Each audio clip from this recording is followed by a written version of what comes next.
其實每一件花藝作品咧，都係應該用愛同埋用心去做。我希望佢哋唔係淨係學單單點樣學識插花嘅技巧，最重要嘅係學識點樣透過個作品去表達我哋嘅情感，傳遞溫暖。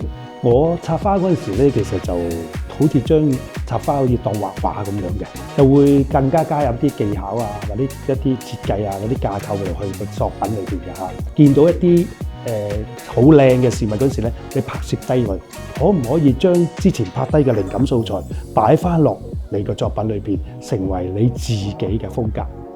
花藝技巧其實係可以通過重複咁練習，我哋就可以掌握得到。反而選材方面，每一朵花、每一枝草、每一塊葉，佢都有唔同嘅特性同埋形態。就好似編織技巧做例子啊，我哋要揀一啲有柔韌性嘅葉材，唔容易折斷嘅，我哋先可以做到我哋理想嘅效果出嚟。花藝嘅技巧同埋創意係無窮盡嘅。咁事實上咧，我雖然做咗咁耐咧，我都一路其實都係學緊嘢㗎嚇，不斷咁學習。我都希望每一位學員咧都能夠揾到佢自己嘅方向。學員完成咗 ERB 花藝課程之後咧，係可以即時入行。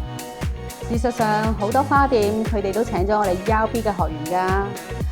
有啲婚禮佈置公司仲會請埋我哋 ERB 嘅學員幫手一齊做婚禮佈置添。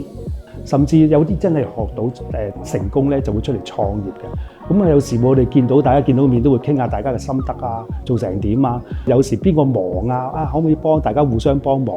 其實喺嗰個過程裏邊，我哋好似亦師亦友咁，都真係幾開心啊！呢個滿足感。